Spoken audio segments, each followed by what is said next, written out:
Bonjour à toutes et tous, merci d'être avec nous. On est heureux à Livre Hebdo d'organiser ce webinaire autour de la rentrée d'hiver 2026 en compagnie de 3 éditeurs et éditrices, d'une créatrice de contenu littéraire et d'une fondatrice de plusieurs prix littéraires.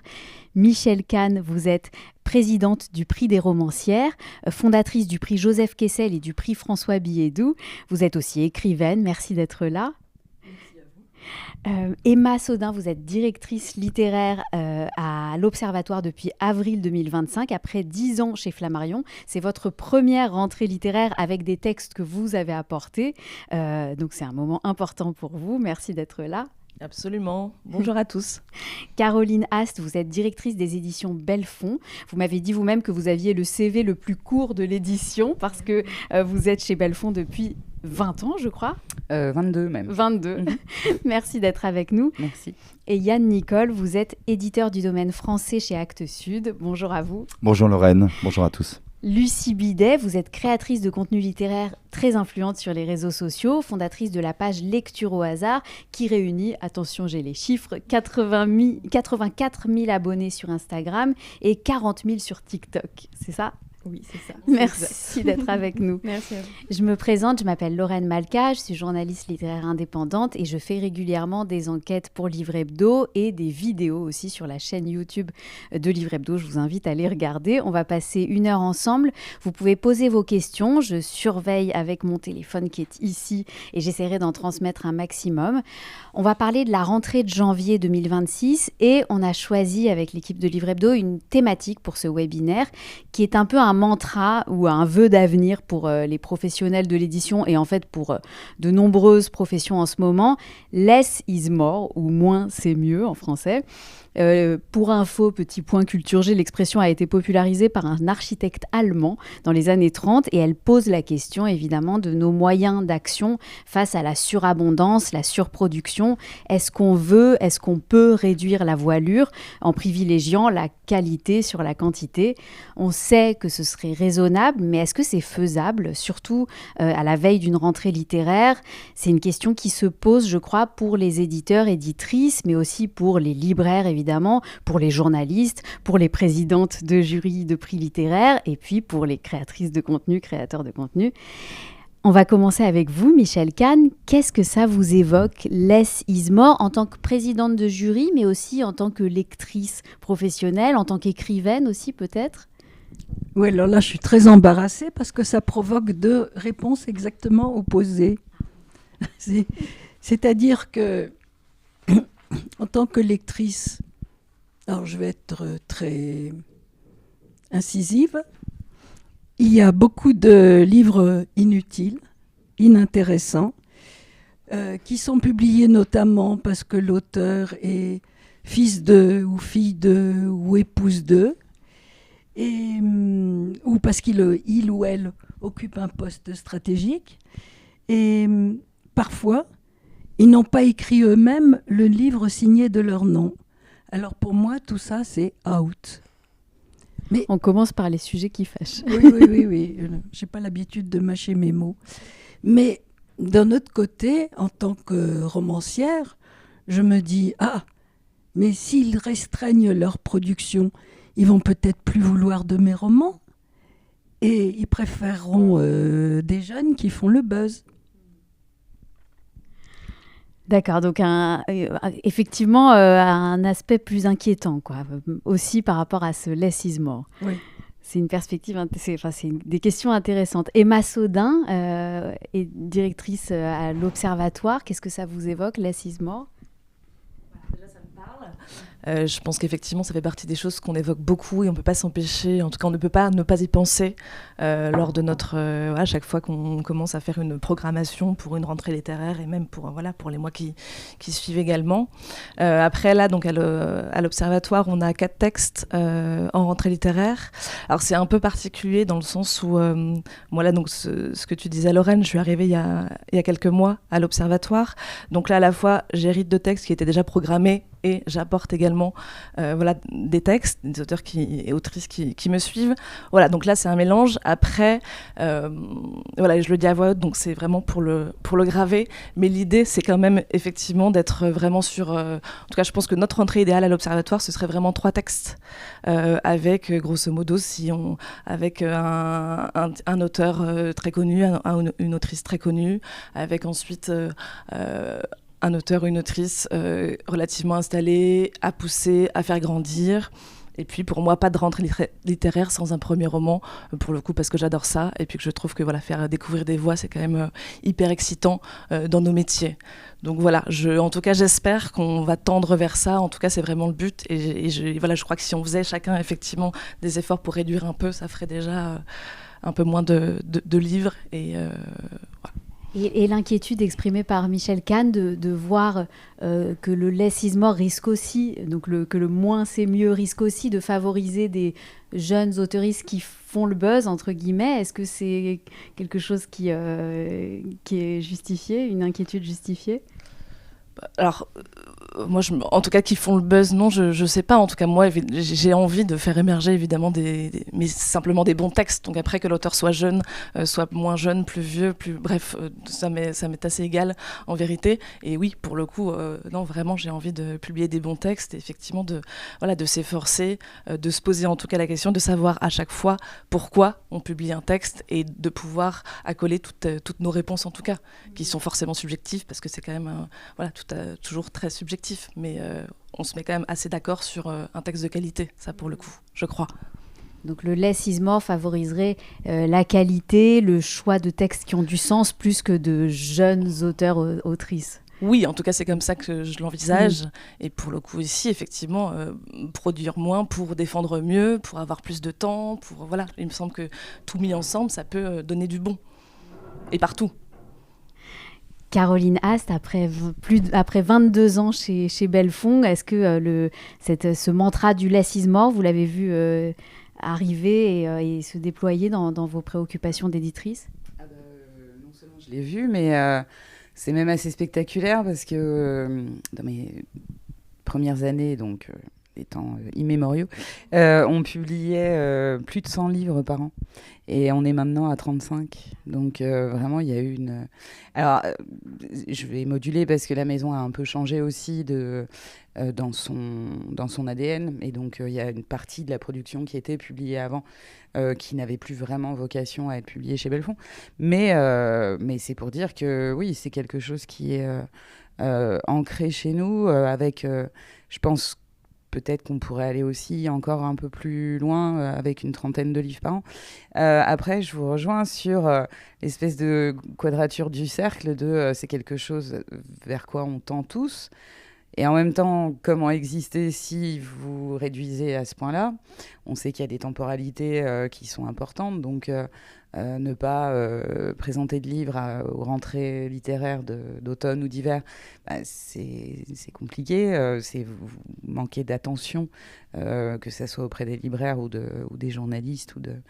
Et puis, c'est vrai aussi qu'il y a des auteurs, c'est des crève-cœurs de se dire que parce qu'ils sont un peu entre deux, c'est-à-dire pas suffisamment exposés, mais quand même avec une existence, mais ne trouveraient plus de place, ça me paraît difficilement envisageable.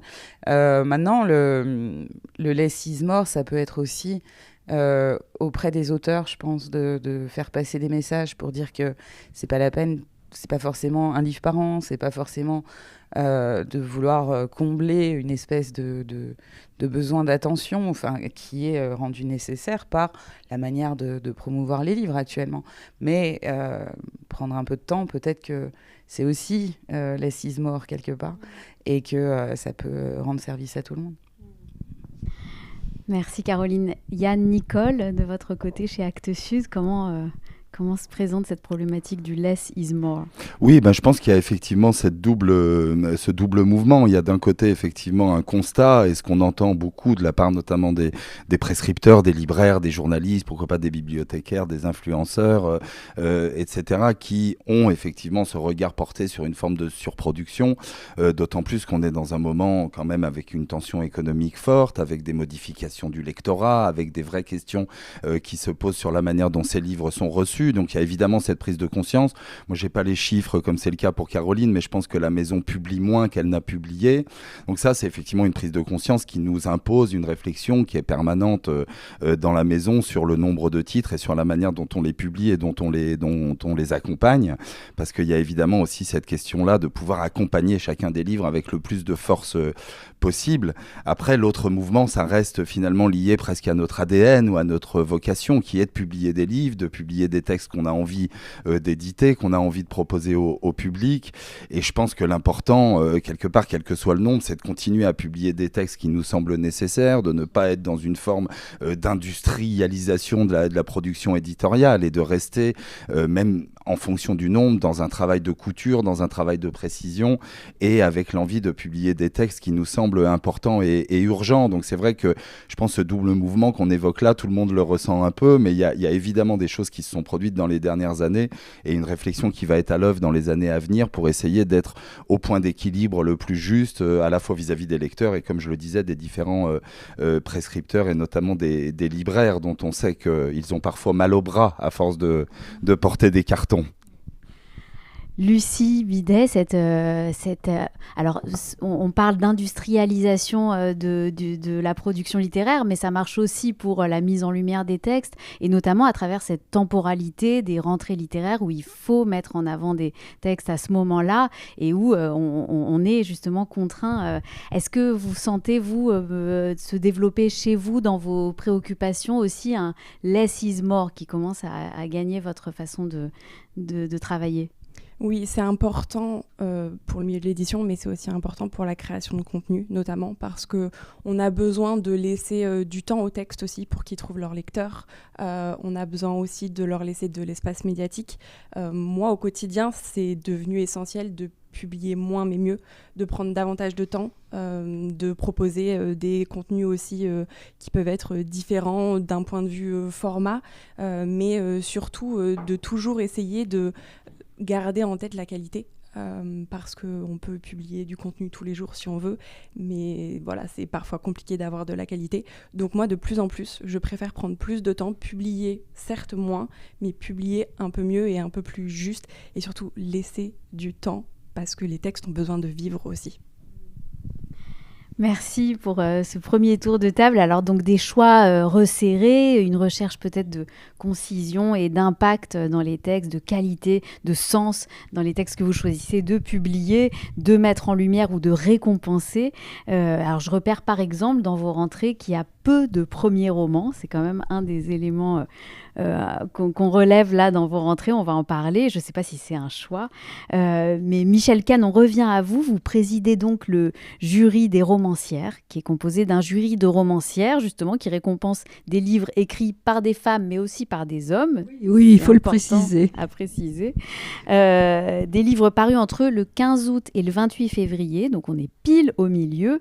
Est-ce que vous pouvez nous dire où vous en êtes et nous parler un petit peu déjà, enfin nous présenter ce prix déjà? Oui, alors c'est un prix qui est attribué à l'auteur, auteur ou auteureux, et les attachés de presse font pas suffisamment attention. C'est-à-dire qu'on reçoit une très très grande majorité de livres de romancières. Et c'est l'auteur d'une œuvre susceptible de toucher un large public par son caractère universel. Et les dates fluctuent légèrement d'une année à l'autre en fonction de la date du Forum du Livre à Saint-Louis, en Alsace. C'est la ville qui finance le prix. Alors, nous souhaitons nous adresser au plus grand nombre.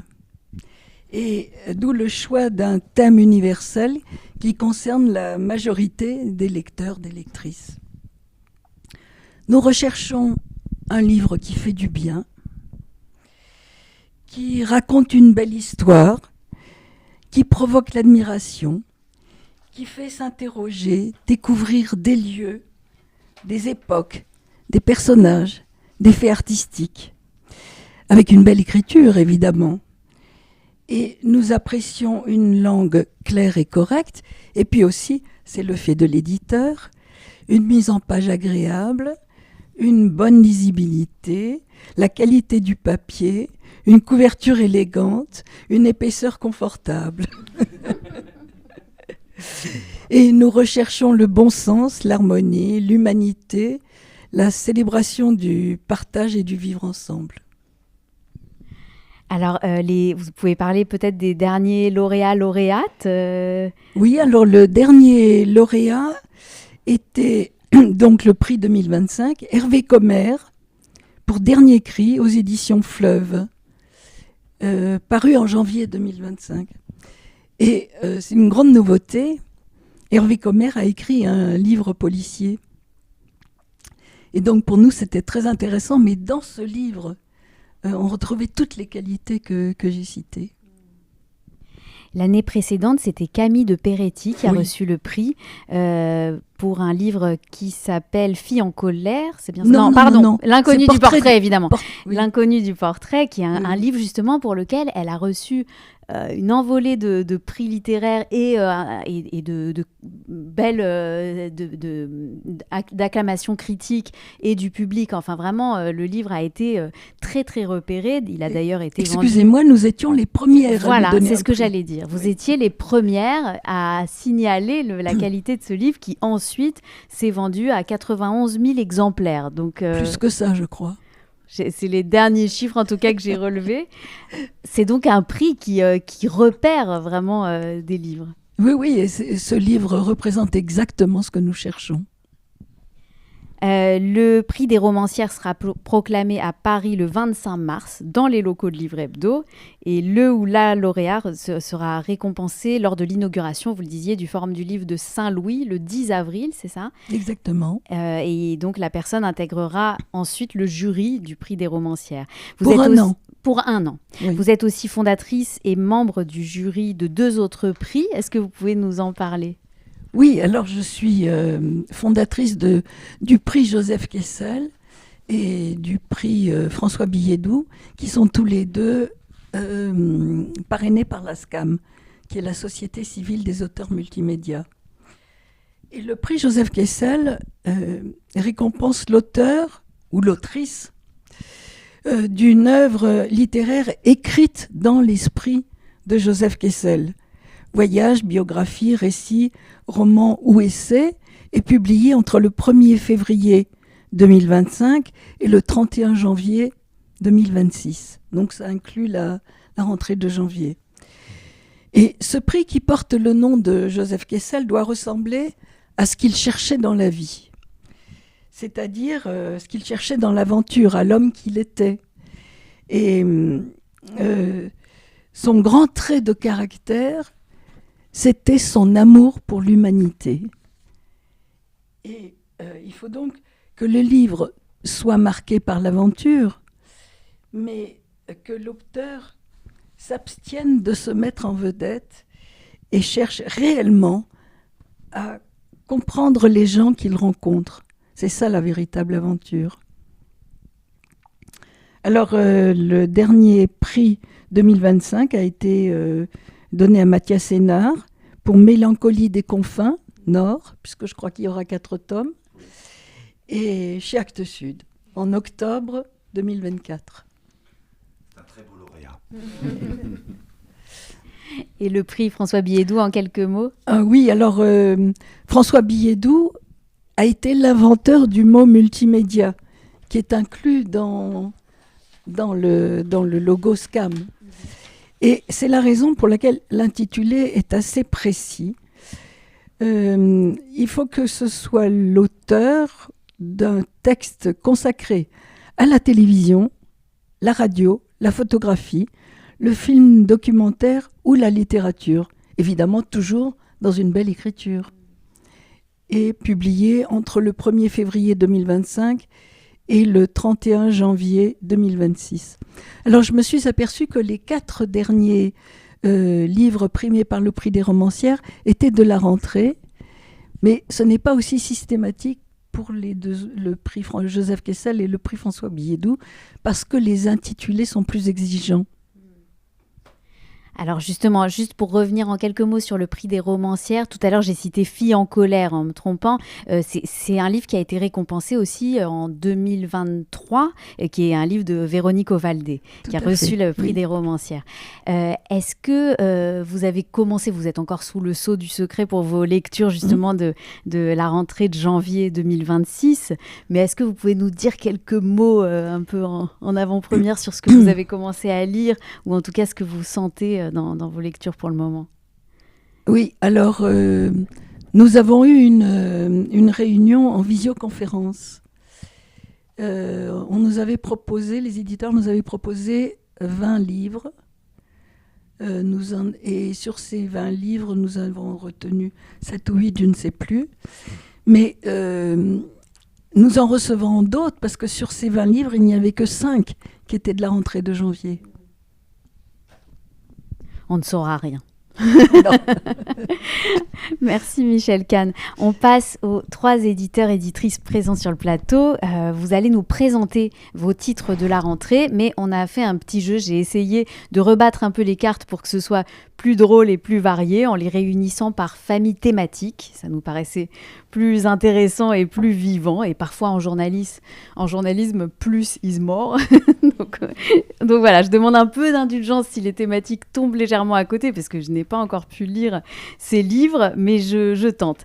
La première famille thématique qu'on a composée est axée autour de personnages féminins en pleine transformation, en pleine renaissance. Emma Sodin, est-ce que c'est comme ça qu'on peut parler du 2e roman de Juliette Houry que vous publiez à la rentrée de janvier 2026 ? Oui, là pour le coup, t'es bien, t'as juste. Alors Juliette Houry, juste pour un tout petit rappel, Juliette Houry, elle avait publié un premier roman chez Flammarion qui s'appelait Dès que sa bouche fut pleine. Ça se passait dans un monde où la fonction sociale du sexe et la fonction sociale de la nourriture étaient inversées. Ça a été une aventure absolument formidable. Bref, elle a eu bouche à oreille des libraires, presse. Voilà, c'était vraiment super. Là, elle n'allait pas faire 2 fois le concept de l'inversion. Du coup, elle revient avec un 2e roman qui est tout à fait différent. C'est un texte qui interroge notre rapport au travail. Voilà, c'est l'histoire d'une héroïne qui est magistrate. Qui a tout bien fait, qui a fait les études qu'il fallait faire et qui a un moment de sa vie où les choses ne lui viennent plus du tout comme avant. Et là, on est carrément à un stade où elle arrive plus à faire un mail. Du coup, elle va voir son médecin qui lui dit quand même qu'a priori, qui met les mots en tout cas sur le burn-out, aussi appelé épuisement professionnel. Et puis vraiment, elle avait mis toute la foi qu'elle avait dans cette carrière, et là, elle n'y arrive plus, donc elle se dit qu'il faut quand même qu'elle fasse quelque chose. C'est l'été, c'est les vacances. Elle se dit voilà, ok, elle regarde et elle trouve un camp pour burn-outer. Donc elle décide pendant l'été d'aller dans ce camp, et en fait tout le roman va se passer dans cette unité de lieu-là sur 5 jours, du lundi au vendredi. Et donc il y a 6 personnages qui vont se retrouver, qui sont tous plus ou moins au bout du rouleau professionnellement. Certains ne reconnaissent pas du tout, certains sont dans le déni, d'autres un peu, d'autres sont en phase d'acceptation encore plus avancée. Et et donc dans ce centre, il va y avoir des ateliers de coloriage, il va y avoir de la relaxation, la météo du jour, des massages, de la boxe pour se défouler. Voilà. Et en fait, ce qui va lui arriver à cette héroïne, donc ça parle de quelque chose de à la fois d'intime et en même temps de collectif. Et donc ce qui va se passer, c'est que avec le miroir tendu par les autres, elle va affronter ses symptômes et aussi ce qui les nourrit. À savoir quelque chose comme un glissement profond de sa personnalité. Et en fait, chacun, l'idée, c'est que vraiment, on vit le burn-out, c'est quand même, moi, je suis vraiment assez stupéfaite parce que je par les retours de lecture sur ces textes, parce que je vois à quel point ça vient toucher. Et donc, des burn-out, des personnages, il y en a plein. Il y a plein de formes de burn-out. Voilà, et elle, voilà, ce qui se passe, c'est effectivement qu'il y a quelque chose qui se met à changer en elle, et peut-être il y a un sentiment, voilà, mettez 8 personnes, il se passe des choses un peu bizarres, il y a un feu qui vient réveiller un sentiment étrange chez elle, et en fait, voilà, il y a quelque chose qui va naître et qui va être un sentiment de colère, et en fait, ça va être une colère transformatrice. Et en fait, elle, qui vraiment vient d'une famille où il fallait pas faire de vagues, il fallait filer droit, c'est ça qu'elle a retenu de son enfance, parce qu'elle avait une sœur justement qui était en dehors des cadres et dont la rébellion avait causé la mort. Et donc elle se construit complètement différemment. Et en fait, là, c'est le trop-plein, et c'est vraiment un roman, voilà, qui pose la question de est-ce qu'on a le droit d'être quelqu'un d'autre que ce qu'on est jusque-là jusqu'où, du coup, il faut brûler grand pour renaître de ses cendres. Donc ouais, pour moi, c'est vraiment, et en ça rejoint quand même son premier roman, il y a vraiment l'idée d'une transformation, comme tu disais, d'une renaissance à soi, voilà, à partir du moment où effectivement on interroge en profondeur ce qui nous meut et ce qui doit nous mouvoir. Voilà.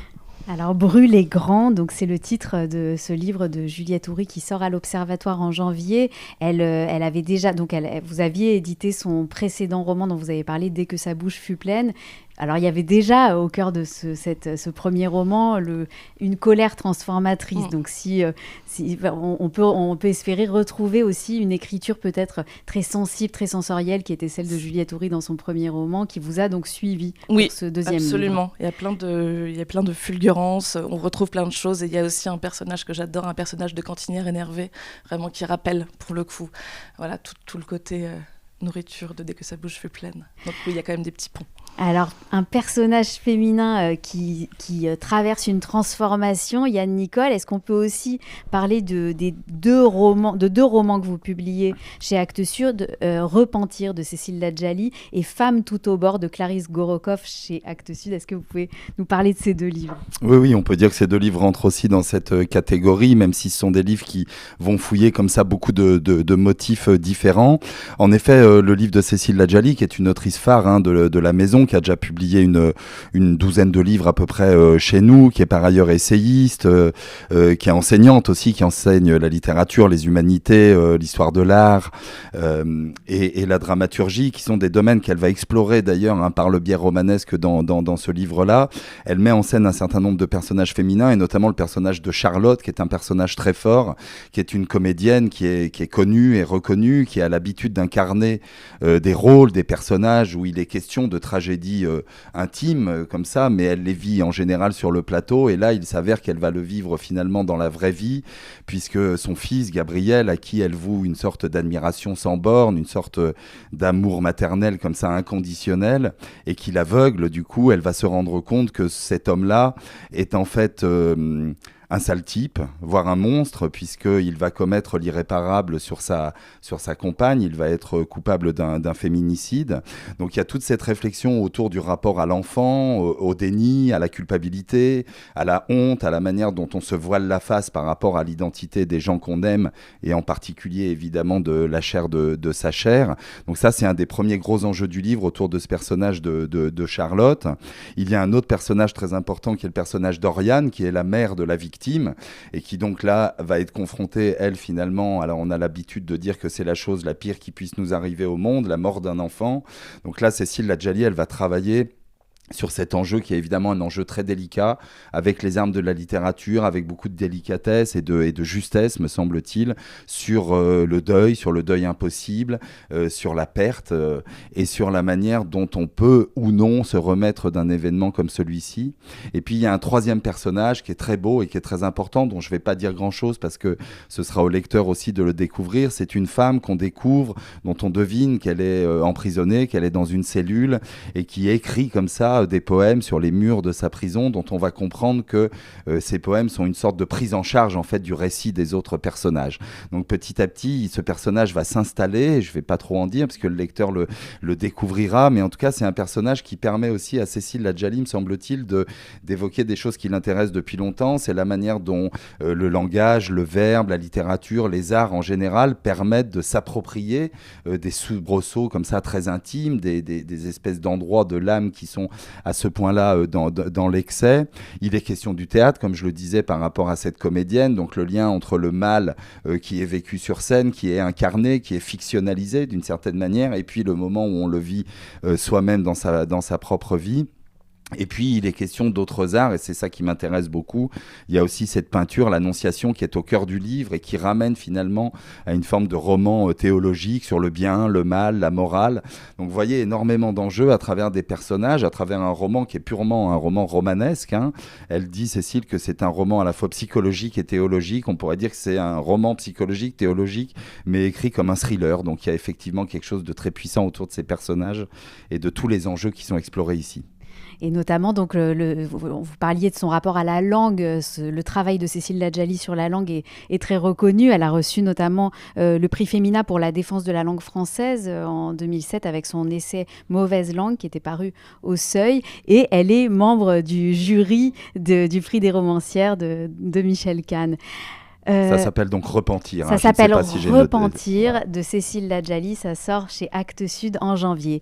Femme tout au bord de Clarisse Gorokoff, qui parle aussi de transformation, je crois, et d'un personnage féminin notamment. Oui, alors là, Clarisse Gorokoff, c'est une autrice qui rentre au catalogue Actes Sud. On est très heureux d'accueillir cette voix extrêmement forte, extrêmement singulière et originale. Elle avait publié quelques livres avant cela, et notamment un premier roman qui avait très bien marché, qui avait fait beaucoup de bruit, et pour cause, il s'appelait De la bombe.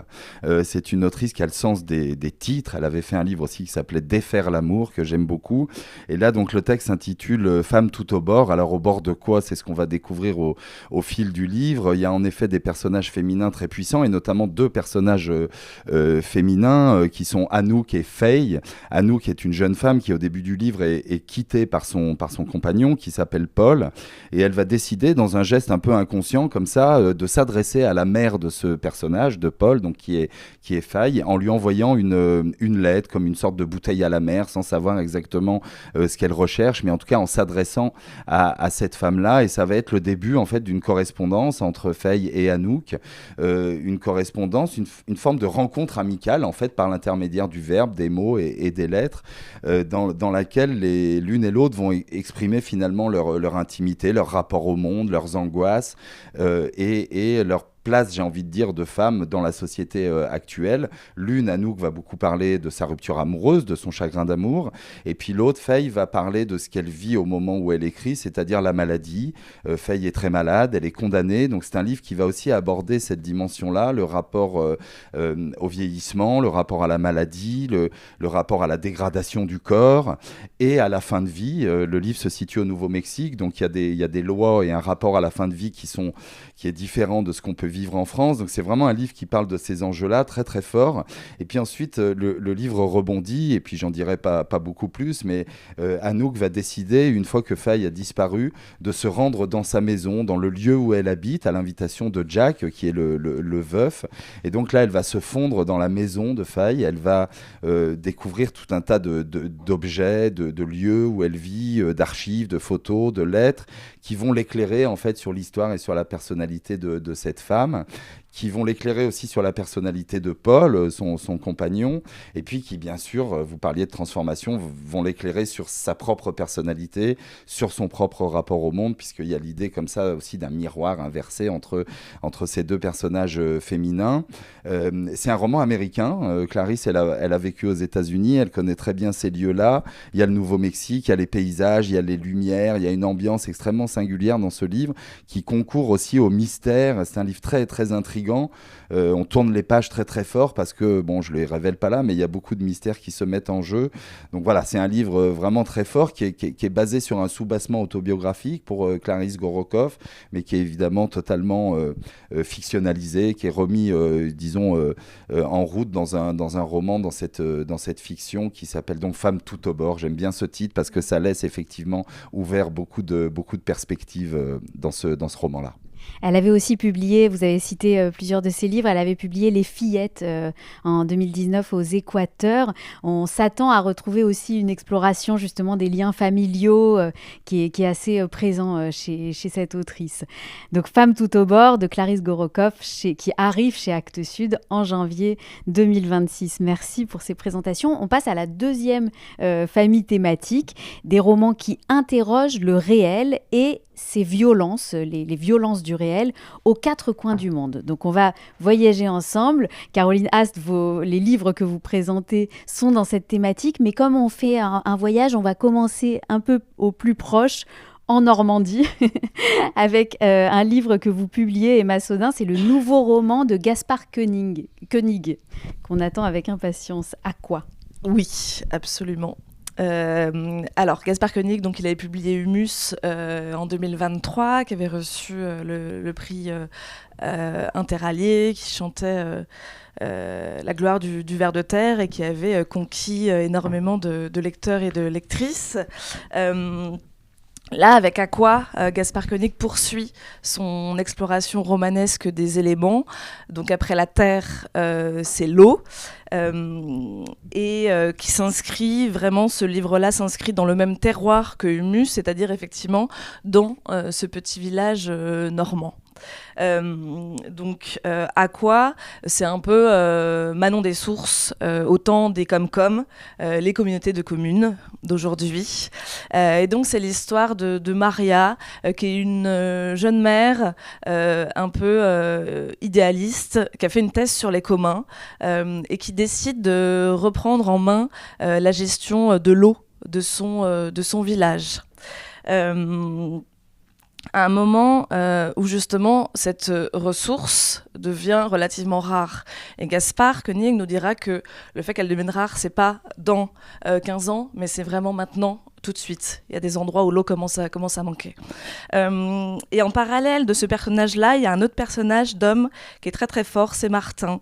Martin qui, lui, a vécu dans ce village-là toute son enfance, qui a un gros attachement à cette terre-là, et qui pour autant est parti, a passé des grands concours, et qui aujourd'hui est à Paris, travaille dans les hautes sphères du pouvoir parisien. Et puis là, voilà, il arrive à un moment de sa vie, une quarantaine d'années, il a envie de voir autre chose, il a envie d'être au contact des habitants et donc il décide de venir briguer la mairie du village et de moderniser le réseau d'eau potable. Et alors, avec ces deux personnages-là, puisque chacun incarne des choses un peu différentes, les habitants vont s'engager dans une lutte. Voilà, chacun va y voir un peu son intérêt. Et puis, finalement, sous des airs faussement paisibles, de chroniques villageoises, j'ai vraiment adoré la manière dont Gaspard Koenig ne cesse de nous surprendre et de nous emmener vers des chemins inattendus. C'est-à-dire qu'il y a une entrée en matière, par exemple, dans le texte, qui est juste de l'eau qui tombe sur une dizaine de pages, qui est d'une grâce absolument dingue. Ensuite, il nous embarque, pour le coup, autour... ça peut être un débat démocratique sur la place du village. Et évidemment que ça interroge aussi comment on fait village aujourd'hui. Et puis, après, ça va être... Il y a toute une mythologie normande aussi. Donc, ça va être une vieille légende pleine de larmes qui vient nous rappeler que l'eau est quand même un solvant universel. Donc, c'est aussi vraiment l'eau dans toutes ses formes, dans toutes ses définitions. C'est aussi l'eau comme purification. C'est vraiment un roman hyper ambitieux. Espèce de roman monde qui vient aborder plein de choses. Et donc, on y croise, évidemment, comme dans Humus, tout un tas de personnages absolument savoureux, hauts en couleur. Il y a une hydrogéologue anticapitaliste. Il y a un éleveur mélancolique. Il y a un personnage de Léa que j'adore absolument, qui est une espèce qui est une femme, une naturopathe un peu bouddhiste et qui est pour le coup, c'est celle qui console dans le village, c'est celle qu'on vient voir quand on a un problème. Et puis il y a aussi un survivaliste qui a construit sa cabane autonome au fond de son terrain et qui lui est en même temps très flegmatique. Voilà, c'est vraiment c'est un grand roman du vivant, c'est un roman, j'adore parce qu'il est aussi vivifiant et indocile que l'élément qu'il décrit. Il y a vraiment un côté sauvage, tout en étant hyper ancré dans notre monde, hyper romanesque. Voilà, c'est vraiment un très très grand roman du vivant. Est-ce que c'est la suite de Humus ? Alors, oui, la suite, dans le sens où, bien sûr, c'est un autre élément. Et alors, il y a des personnages secondaires de Humus qui deviennent des personnages premiers d'Aqua, mais pour le coup, c'est vraiment, on peut les lire complètement indépendamment. Il n'y a pas besoin d'avoir lu Humus pour lire Aqua, mais évidemment que comme, encore une fois, tout se recoupe dans la pensée de Gaspard, il est quand même en train de construire un système monde, je crois, que voilà, il y a des liens rhizomatiques. Il y a une cohérence, il y a une résonance, mais pour le coup, ils se lisent complètement indépendamment l'un de l'autre. Alors, Humus, je précise, avait reçu le prix Jean Giono en Absolument. 2023. Oui. Donc, il est très attaché, Gaspard, à Jean Giono. Donc, on le retrouve avec Aqua en janvier 2026. On reste sur le réel, les récits, les romans ancrés dans le réel et les violences du réel, avec un livre que vous publiez, Caroline Haas. On part aux États-Unis. C'est le nouveau roman de Lionel Shriver. Est-ce que vous pouvez nous en parler ? Tout à fait. Alors, Lionel Shriver, c'est quand même une de nos... Pardon. Oui, Alice, c'est pour ça que je me permets Merci de rectifier. C'est quelqu'un qu'on publie depuis longtemps chez Belfond, qu'on publie depuis son livre Il faut qu'on parle de Kevin, qui avait quand même marqué les esprits et les lecteurs. Et ce qui est intéressant avec elle, je pense que c'est l'autrice la plus énervée qu'on ait au catalogue. Il y a beaucoup de sujets qui l'énervent. Et sa grande force, c'est d'aller sur ces sujets-là et d'en faire des livres qui sont à la fois très profonds, très complexes et en même temps très jubilatoires et très ironiques. Et donc celui-ci ne nous a pas déçus quand il est arrivé, puisque un des sujets qui l'énerve, c'est suite à l'arrivée de Trump, l'appauvrissement intellectuel de la société. En tout cas, l'avènement des fake news, l'avènement aussi de la méfiance qu'on peut avoir envers les élites, par exemple, cette rhétorique des États-Unis, mais ça arrive aussi en Europe, d'une forme de méfiance envers tout ce qui peut être l'intellectuel ou la culture ou ce genre de choses. Et du coup, elle a fait un livre qui s'appelle Hystérie collective et qui est en fait une uchronie, c'est-à-dire qu'il est situé en 2011 à l'élection de Trump, et elle imagine une société américaine où le mot le plus tabou n'est plus... Enfin, on a passé le cap de le mot nègre, le N-word, mais stupide, qui devient le mot interdit. Et en fait, à partir de là, elle déroule une société dans laquelle on ne peut plus qualifier les gens, intellectuellement parlant. On ne peut plus dire de quelqu'un qu'il est plus intelligent que l'autre, par exemple. On ne peut plus noter les élèves, on ne peut plus noter les étudiants, on ne peut plus faire passer des entretiens d'embauche en tenant compte d'un parcours universitaire, par exemple, ou de compétences qu'on pouvait développer. Et donc, qu'est-ce que c'est que cette société où on nivelle tout le monde par le bas et surtout, on se garde bien de nommer les choses. Et donc, c'est un livre qui est à la fois hilarant parce qu'elle pousse le raisonnement jusqu'au bout et en même temps qui fait froid dans le dos parce qu'il y a des choses dans lesquelles on se retrouve quand même beaucoup dans l'Amérique de Trump, mais comme je disais aussi, des choses qui commencent à arriver aussi en Europe. Et surtout, elle fait un livre qui pousse cette réflexion jusqu'au bout, c'est-à-dire jusqu'à une espèce on parlait de violence, la violence sociétale qui pousse les enfants à dénoncer leurs parents si ils ont dit des gros mots, c'est-à-dire idiots, stupides, bêtes. Il faut changer sa manière de parler, il faut changer sa manière d'envisager les discussions entre amis. Et surtout, il y a une perte de confiance entre tous les gens. Et il y a notamment, avec sa meilleure, l'héroïne qui ressemble fort à Lionel, pensait avoir encore des petites bulles de liberté avec sa meilleure amie qu'elle connaît depuis des années. Et en fait, elle va se rendre compte que la meilleure amie est en train de vaciller aussi dans cette manière d'envisager les choses.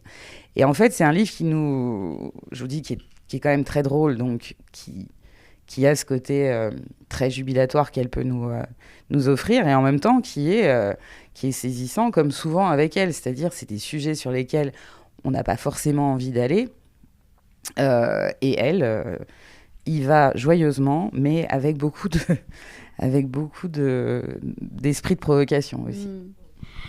Hystérie collective, donc par la célèbre écrivaine et journaliste américaine énervée Lionel Shriver, autrice du fameux Il faut qu'on parle de Kevin, qui était paru en 2003. Merci Caroline. Yann Nicole, on reste aux États-Unis, on reste sur une dénonciation sociale avec le nouveau roman d'Éric Vuillard. Oui, Éric Vuillard, à chaque fois on attend avec impatience les livres d'Éric Vuillard et on n'est pas déçu. C'est évidemment un auteur très important de la maison qui avait reçu le Goncourt en 2017 pour L'Ordre du jour. Il construit une œuvre qui est absolument remarquable et dont les caractéristiques principales sont d'explorer comme ça l'histoire à travers des moments, des micro-moments, à travers des vies minuscules, à partir de destins individuels. Il avait parlé de la guerre de 14 dans la bataille de l'Occident, il avait parlé de la prise de la Bastille dans 14 juillet, il avait évoqué évidemment l'arrivée au pouvoir des institutions nazies, donc dans L'Ordre du jour. Et là, il va s'intéresser dans ce nouveau livre qui s'intitule Les Orphelins, sous-titré Une histoire de Billy the Kid, à ce personnage de Billy the Kid, qui est une véritable légende, mais dont on sait finalement très très peu de choses, qui a eu une vie extrêmement brève, puisqu'il est mort à 21 ans. Donc il va s'intéresser, comme il le fait habituellement, à partir des photos, des archives. Il fait toujours un énorme travail de recherche, qui d'ailleurs ne se ressent pas dans ses livres, puisqu'il y a une forme à la fois de légèreté, de brièveté, et en même temps d'érudition et de profondeur qui, moi, m'épate à chaque fois. Donc il va travailler sur la vie très courte de Billy the Kid, son enfance à New York, dans une famille extrêmement pauvre, la mort de sa mère, et puis le moment où il va se mettre sur la route et devenir une sorte de petit voyou, de petit bandit, comme ça. Et puis cette vie individuelle, cette vie minuscule, finalement, de Billy the Kid, Éric va la mettre en relation, en écho, avec une dimension plus historique, plus collective, puisqu'on est à la fin du 19e siècle. C'est le moment où les propriétaires terriens vont faire appel précisément à des jeunes gens, à des hommes de main, à des petits bandits comme ça, pour leur permettre de récupérer des terres, pour récupérer des terres auprès des Indiens, pour récupérer des terres auprès des fermiers, auprès des squatteurs. Enfin voilà, il y a toute une démarche comme ça qui va aboutir à un moment donné au fait que ces grands propriétaires terriens vont devenir extrêmement puissants, vont mettre en place les premières élections, vont les gagner, évidemment, et finalement mettre au banc tous ces jeunes gens qui leur ont permis d'acquérir ces terres-là. Donc il y a toujours ce rapport entre l'histoire minuscule et l'histoire avec une grande H, comme disait Pérec, et il y a en même temps quelque chose qui est évidemment très fort en regard. Caroline parlait à l'instant de l'Amérique contemporaine. C'est jamais appuyé chez Éric, mais c'est toujours une manière de montrer aussi le présent, le contemporain, à travers une exploration de l'histoire. Je ne sais pas si vous vous souvenez d'un livre précédent qui s'appelait Tristesse de la Terre, qui était sous-titré Une histoire de Buffalo Bill, dans lequel il évoquait à la fois le massacre des Indiens d'Amérique et en même temps, à travers le show de Buffalo Bill, la manière, finalement, la naissance du divertissement et du soft power américain à travers le grand spectacle, ce qui est devenu après, d'une certaine manière, le cinéma américain. Et là, à travers Billy the Kid et à travers cette période-là, il parle finalement de la naissance de la démocratie, mais d'une démocratie confisquée à l'origine. Donc voilà, je n'ai pas besoin de vous faire de dessin pour vous expliquer à quel point ça parle de notre présent et de notre contemporain. Donc ça s'appelle Les Orphelins et c'est sous-titré Une histoire de Billy the Kid. Voilà, Éric Vuillard.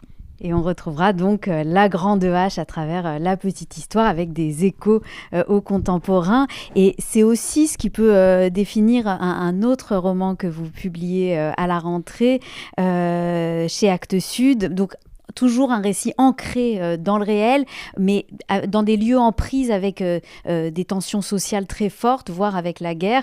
Est-ce que vous pouvez nous parler de Lionel Trouillot et de son nouveau roman, Yann ? Oui, alors Lionel Trouillot, là aussi un écrivain que Actes Sud publie depuis de nombreuses années, qui est l'auteur de livres importantissimes. Je pense à Bicentenaire, je pense à La Belle Amour humaine, qui est un écrivain haïtien qui vit encore en Haïti et qui est donc une sorte de témoin vraiment primordial et extrêmement important de notre contemporain et de la réalité tragique de ce territoire.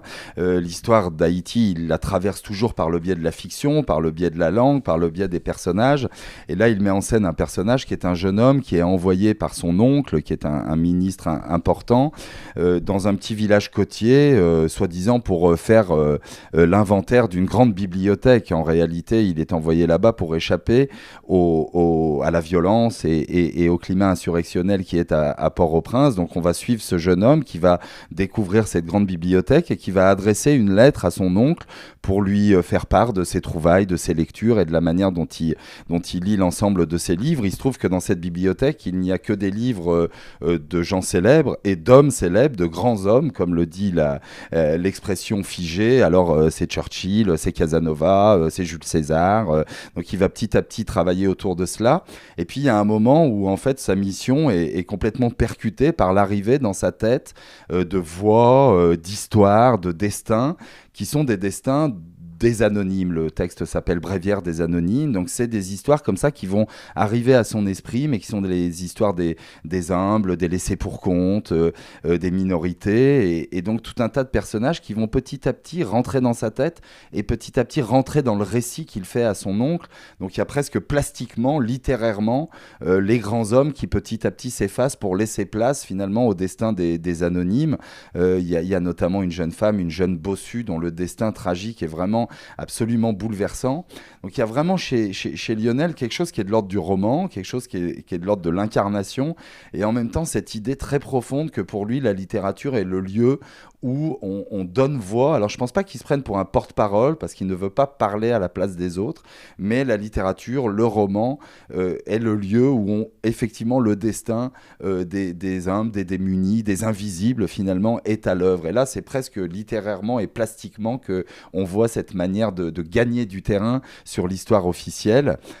Voilà, c'est un grand livre, il me semble que c'est vraiment un écrivain admirable et encore une fois qui a décidé aussi de rester sur son territoire, dans son île, malgré ce qui est décrit finalement en filigrane de ce livre-là, c'est-à-dire la violence, c'est-à-dire la corruption, l'incurie des élites.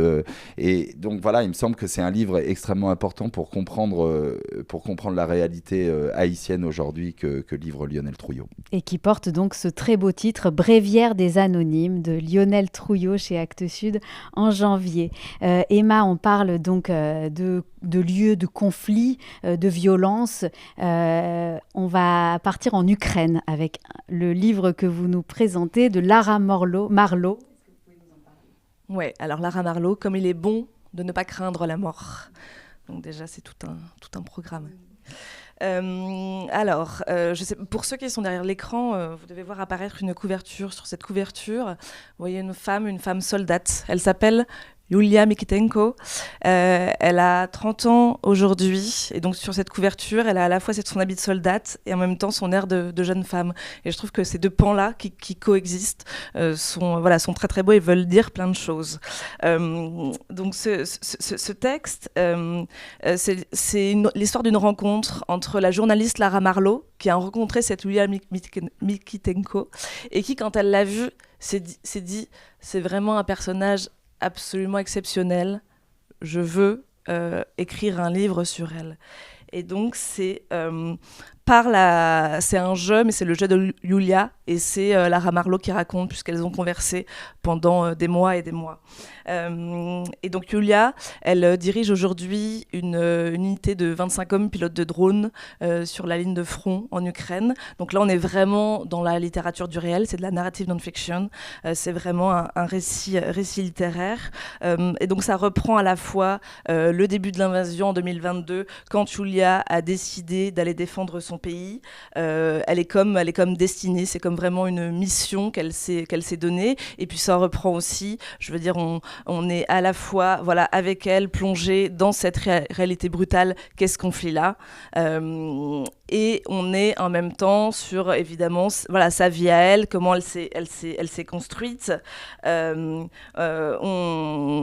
Vraiment sur la ligne de front, on est sur les exactions commises par les Russes, sur le fait que il y a un courage qui ne s'éteint jamais, malgré la violence, malgré les tranchées, malgré l'aide des Alliés qui doit arriver, mais qui ne vient jamais. Voilà, vraiment, c'est une plongée. Ça se lit comme une espèce de roman d'aventure. Sauf que dans ce texte-là, tout est vrai. C'est un peu le roman vrai de la guerre en Ukraine. Et pour le coup, je trouve vraiment que dans ce texte, en le lisant, on comprend comme rarement auparavant ce qui peut vraiment animer le peuple ukrainien à se battre avec autant d'acharnement, de dignité. Je trouve qu'on ressent dans ce titre, comme il est bon de ne pas craindre la mort, quelque chose de très frontal. C'est vraiment le livre d'une personnalité exceptionnelle qui a 30 ans aujourd'hui, qui s'est battue, qui sait a priori, qui a perdu, parce qu'il y a des passages, évidemment, c'est à la fois une plongée dans cette réalité, mais c'est aussi sur des épisodes beaucoup plus lyriques. Elle y a perdu son père, elle y perd son amour. Donc c'est aussi des passages beaucoup plus moins factuels et beaucoup plus dans l'émotion. C'est un mélange de tout parce que c'est sa vie à elle, qui est racontée sous la plume de Lara Marlowe. Et c'est un texte dingue, c'est un texte hyper saisissant et on peut pas s'empêcher, en tout cas de ressentir absolument des choses en la découvrant. Et c'est brillamment traduit par Laurent Nunez. Comme il est bon de ne plus craindre la mort, donc un témoignage documentaire sur le conflit en Ukraine, narrative non-fiction, comme vous disiez, de Lara Marlowe, traduit par Laurent Nunez. Ça paraît en janvier à l'Observatoire. Dernière escale de ce voyage aux quatre coins des lieux de violence et des lieux de conflit. L'ivresse de la violence chez vous, Caroline Haste, chez Belfond. Est-ce que vous pouvez nous parler de ce livre que vous traduisez, que vous faites traduire pour Belfond ? Oui, c'est la première fois qu'on traduit un roman du hongrois. En plus, c'est amusant de voir qu'il y a une espèce de redécouverte là en ce moment avec le Nobel et d'autres auteurs hongrois qui reviennent un peu sur le devant de la scène. Alors, c'est un livre qui est assez spécial. C'est un premier roman, mais c'est là aussi, il y a un fort lien avec et le réel et l'histoire surtout, puisque c'est un auteur qui s'appelle donc Gabor Zoltán, qui au départ s'est intéressé à son quartier dans Budapest. Il vit dans un immeuble de la partie ancienne, donc de Buda. J'ai un doute. Il s'intéresse d'abord à son bâtiment, à l'immeuble dans lequel il habite et au quartier proche. Et en fait, il se rend compte que dans cet immeuble-là, il y a une part d'histoire qui est très très forte, avec des gens qui habitent là depuis très longtemps, sur plusieurs générations, et que parmi ces gens-là, il y a ou des gens qui ont été victimes parce qu'ils sont d'origine juive, ou pas que d'ailleurs, pendant la Deuxième Guerre mondiale, ou d'autres qui sont des descendants des bourreaux pendant la Deuxième Guerre mondiale. Et en fait, ce livre va raconter, et du coup, pour finir, il s'intéresse à l'histoire de son immeuble, puis en fait, il devient un peu obsessionnel par rapport à ça.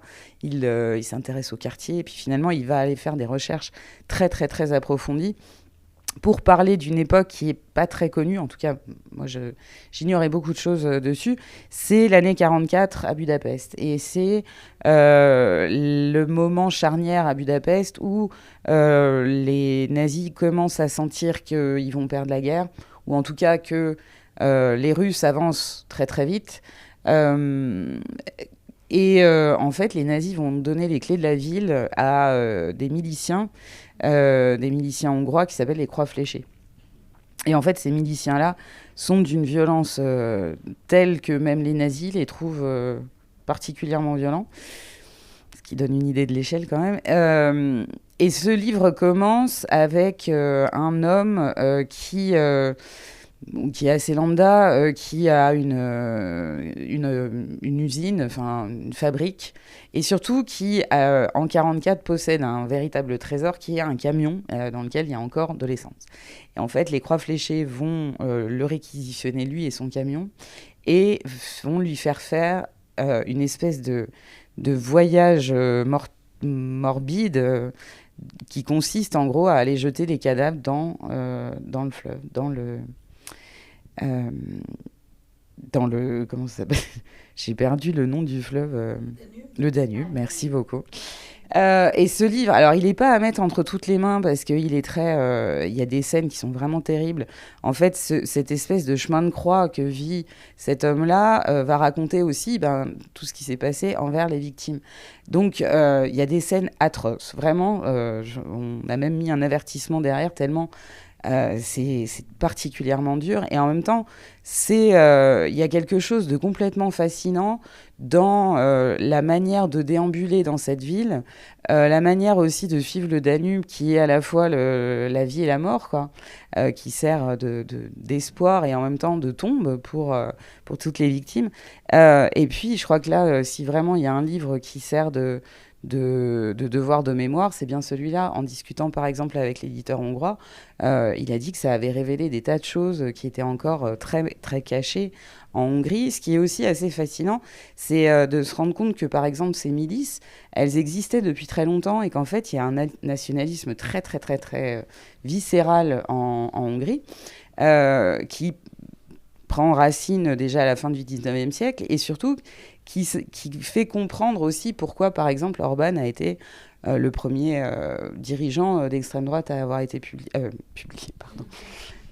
élu en Europe. Et donc c'est un livre qui est à la fois fascinant, difficile, très beau, c'est-à-dire avec une espèce de beauté de la langue assez morbide, mais néanmoins vraiment poétique, quoi, d'une poésie terrible, mais qui, moi, me paraît nécessaire. Je pense que c'est important de continuer à publier ce genre de livres parce que c'est toujours l'idée qu'en étudiant l'histoire, on comprend aussi la période actuelle.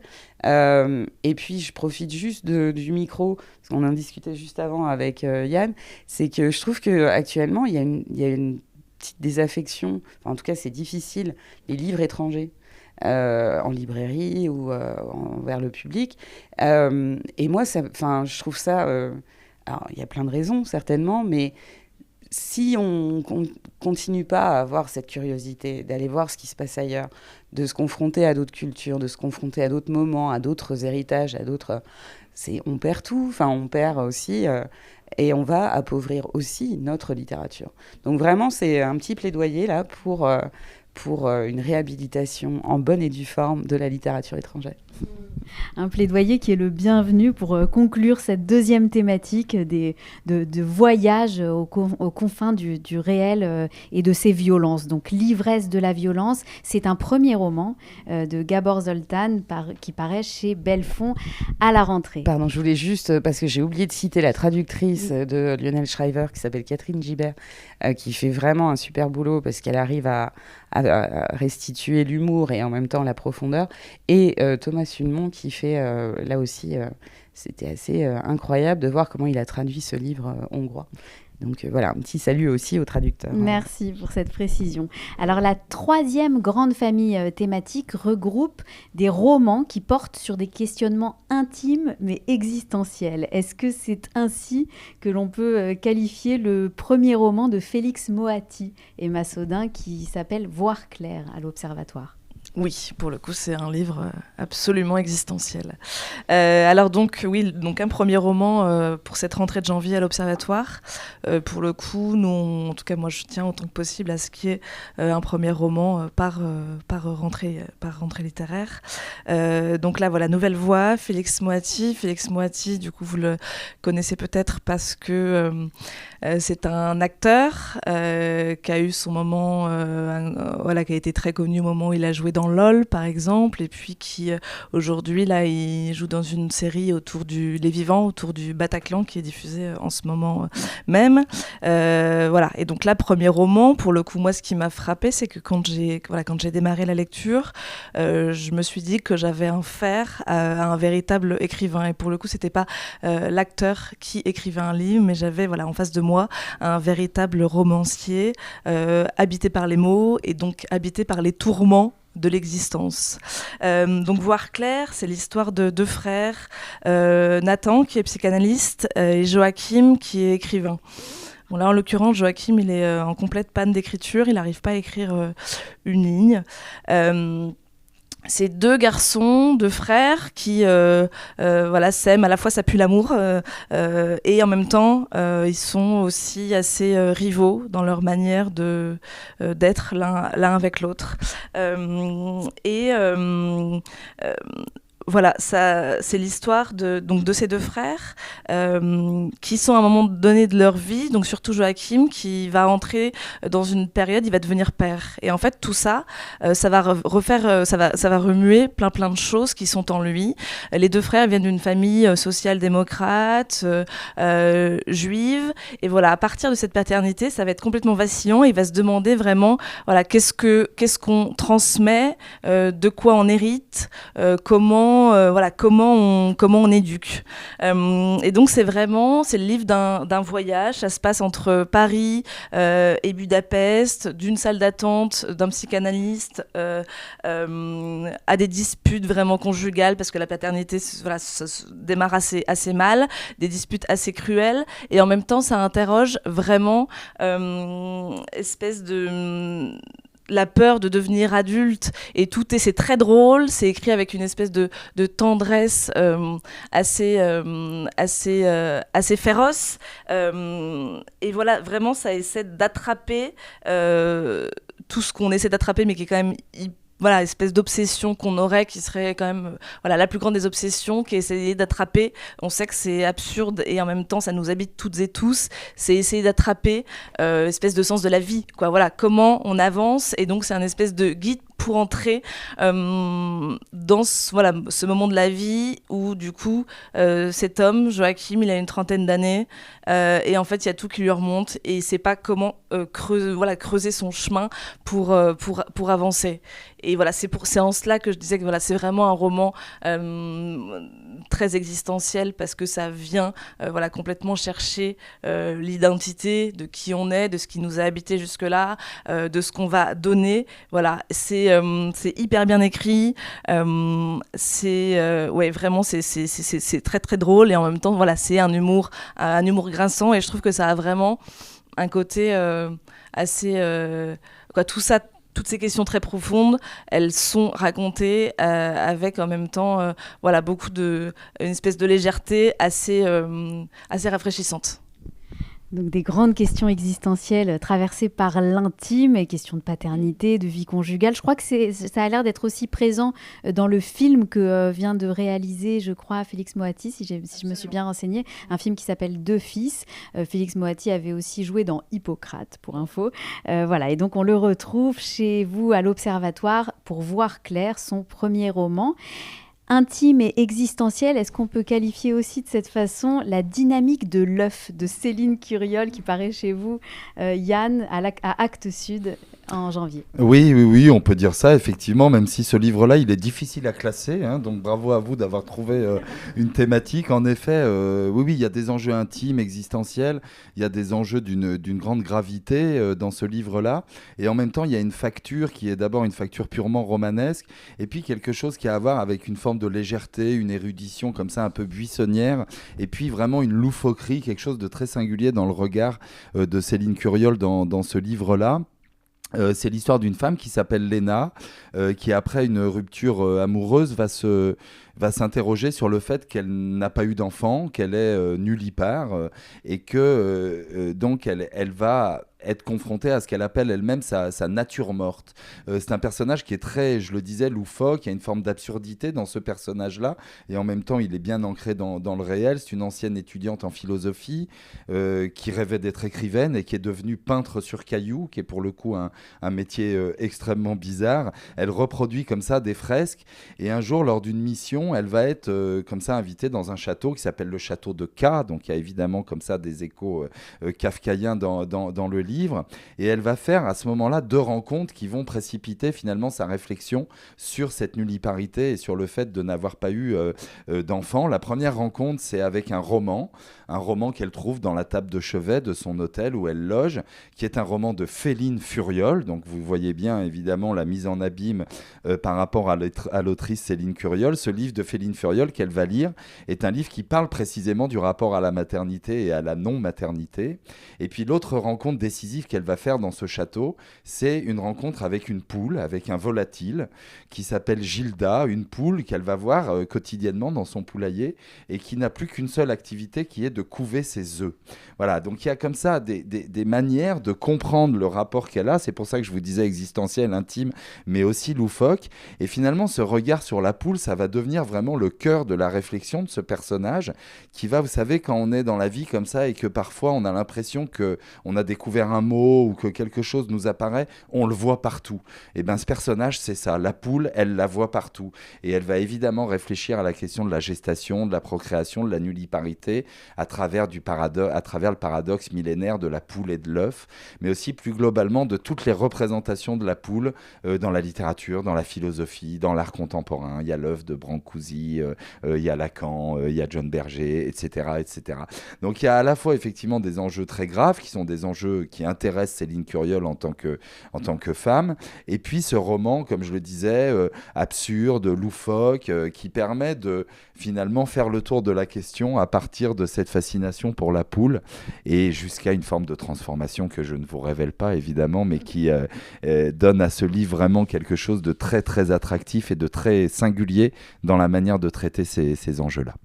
Merci Yann Nicole. Donc ça s'appelle La dynamique de l'œuf, c'est de Céline Curiol, ça paraît chez Actes Sud en janvier 2026. Lucie, alors notre chroniqueuse créatrice de contenu littéraire pour votre page, je rappelle le nom de votre page, Lecture au hasard, sur Instagram et sur TikTok. Donc je crois que vous êtes à peine en train de commencer vos lectures pour la rentrée. Là, vous avez entendu des romans éprouvants, fascinants, loufoques. Enfin, on est vraiment, il y a énormément de genres et de registres. Est-ce que, à travers des présentations comme ce qu'on vient d'entendre, déjà vous pouvez avoir une idée de ce qui va vous intéresser, de ce sur quoi vous allez vous pencher, ou est-ce que les pitchs ne suffisent pas entre guillemets?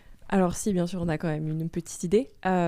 Après, quand on choisit les livres à mettre en avant, au tout début, il faut être honnête, il y a quand même une forme d'égoïsme littéraire, c'est-à-dire oser me faire plaisir et me tourner vers les livres qui me plaisent, qui me parlent avec des thèmes qui sauront me toucher. Mais ce qui est important aussi, surtout, c'est de faire très attention à ma communauté, à ce qu'ils attendent aussi. Et c'est-à-dire trouver le juste milieu entre des textes qui vont être très lumineux, d'autres beaucoup plus intimes, des textes courts, des plus gros pavés, et puis aussi avoir des voix très médiatisées, des voix plus confidentielles. Donc c'est toujours cet équilibre, trouver ce juste milieu, et puis aussi d'une certaine manière, alors certes moi j'ai entendu ces éditeurs en parler, mais ma communauté, ils n'ont pas forcément accès non plus à ces formats-là, et donc l'idée c'est moi d'être capable de répondre à leurs demandes, parce que je reçois beaucoup de messages au quotidien, messages privés principalement, pour me demander si j'ai lu ce livre, si je compte en parler, etc. Donc il faut aussi que je sois capable de répondre à leurs demandes, et là dans ces cas-là c'est plus seulement mes goûts, mais c'est aussi être capable de m'ouvrir et d'élargir mon horizon. Mais je tiens à le dire, c'est ce qui vous différencie des journalistes. Donc vous, comme les journalistes, vous recevez des sollicitations de la part d'éditeurs et d'éditrices, mais à la différence des journalistes, vous recevez aussi beaucoup de sollicitations de la part de votre communauté qui vraiment vous demande régulièrement est-ce que tu comptes lire tel livre, est-ce que tu comptes le chroniquer? Et donc il faut que vous puissiez être aussi très attentive à ça. Vous m'avez dit que vous privilégiez ces demandes-là par rapport à celles des éditeurs-éditrices. C'est vraiment ça qui compte pour vous, c'est de satisfaire, ou en tout cas, satisfaire la curiosité de votre communauté. Oui, bien sûr. Moi, à l'origine, je devais absolument pas faire ça. Ce compte ne devait pas grandir autant. Mais moi, c'est la passion des livres, donc j'ai envie de faire plaisir aussi aux gens et j'ai envie de me retrouver dans les contenus que je produis. Et surtout, ce qui est intéressant, c'est que on a cette notion d'une forme de temporalité, c'est-à-dire qu'il faut que je sois dans le moment présent, parce que je pense qu'ici on est tous d'accord pour dire qu'on a toujours un temps d'avance, et quand les livres vont paraître à la rentrée littéraire, on est déjà concentré sur d'autres textes. Et moi, à un moment donné, je m'y retrouvais plus non plus, parce que j'avais l'impression d'être toujours en décalage avec ce que me demandait ma communauté. Il me parlait d'un texte que j'avais lu il y a parfois 3-4 mois et c'était long et je me disais d'accord, je vais en parler mais il faut que je replonge dedans. Et c'est pour ça qu'il faut toujours avoir ce juste milieu, certes dans les textes mais aussi dans la temporalité et dans le moment présent, et pouvoir être capable de leur en parler et d'écouter ce qu'ils ont aussi, ce qu'ils veulent tout simplement. Et parfois il y a des textes qui font plus de bruit que prévu, on s'y attend pas forcément, et là dans ces cas-là il faut être capable de rebondir aussi et de pouvoir donner son avis notamment. Donc on sait que votre pouvoir prescripteur est de plus en plus important par rapport au livre. Qu'est-ce qui va déclencher, quels seront les nouveaux formats que vous allez mettre en avant là les prochains temps, aussi en suivant l'évolution des demandes de votre communauté justement?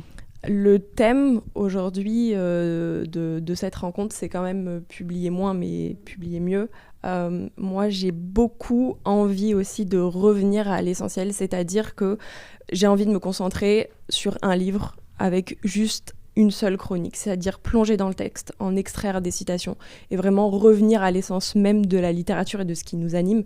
Pendant longtemps, j'ai voulu privilégier les formats où on va parler de 4 livres en 30 secondes. J'avais l'impression de me censurer, mais surtout j'avais l'impression de partir un peu à la course.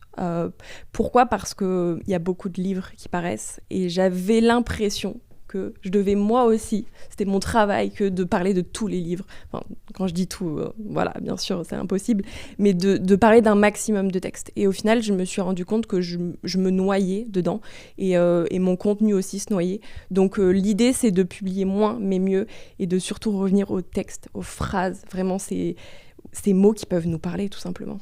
Alors, exemple de façon dont vous allez présenter les livres, notamment de la rentrée. Je crois que vous avez un peu des nouveaux formats que vous allez mettre en avant pour justement faire émerger des livres moins visibles. Je crois que c'est une de vos préoccupations. Oui, alors on essaie toujours de trouver des stratégies un peu différentes aussi dans des formats. Bon, je l'ai dit, j'essaie au maximum de privilégier un texte par contenu. On sait qu'en réalité, c'est pas possible parce que sinon, il faudrait que je publie beaucoup plus. Hier soir, j'ai publié un contenu que j'ai intitulé Bénéfice-risque. C'est la seconde fois que je fais ça. La bénéfice-risque, là, vous allez vous dire, mais de quoi elle parle ? Au tout début, je l'ai fait pour la littérature classique, où l'idée, c'était de dire... Vous allez lire tel livre, vous allez avoir tel bénéfice, mais vous allez avoir certains risques. Bon, on essaie quand même d'avoir un ton un peu ironique, c'est plus pour aller dans le sens de « Ah, mais il y a des risques à lire, je vais pas lire », ou toutes ces personnes qui se cherchent des excuses. Et je l'ai fait hier avec la littérature contemporaine, et j'essaie de... Toujours, enfin c'est toujours cette question d'entretenir la flamme et de pas avoir trop de routine, de parler des livres différemment, de pouvoir capter différents publics et puis surtout de leur dire regardez, c'est beau la littérature, vous pouvez lire et n'ayez pas peur de le faire, n'ayez pas peur d'ouvrir un livre parce que je vous assure que vous pourrez trouver de belles choses dedans. On retrouve vos coups de cœur sur la page Instagram et TikTok Lecture au hasard tout au long du mois de janvier. On retrouve vos livres en librairie aussi tout au long du mois de janvier. Michèle Khan, on retrouve votre prix des romancières donc le 25 mars, c'est ça, le 25 mars 2026 sur la chaîne YouTube de Livre Hebdo. Et avant ça, on retrouve l'intégralité de ce webinaire sur la chaîne YouTube de Livre Hebdo. Merci à Petit mot en plus, je vous en prie. Je suis désobéissant, mais je voudrais juste dire, pour rebondir sur l'importance de la littérature étrangère, on en a parlé avec Caroline, juste préciser qu'on publie, nous, à la rentrée La d'hiver, un nouveau Banks, Russell Banks, qui est un écrivain majeur, et j'avais envie de le signaler, parce que c'est son dernier livre, et c'est un grand livre. Et puis juste, vraiment, je suis désobéissant, mais j'ai envie de le faire. On a 2 autres livres qui vont paraître, l'un d'Antonin Crène, qui s'appelle Rue des Batailles, dont une excellente avant-critique est à retrouver dans Livre Hebdo du mois de décembre, et un texte de Loïc Merle qui s'appelle Les Précurseurs. Voilà, je m'en serais voulu de ne pas les citer. Merci beaucoup. Merci à tous les 3 de nous avoir présenté votre rentrée. Merci Michèle Khan et merci Lucie Bidet. À bientôt.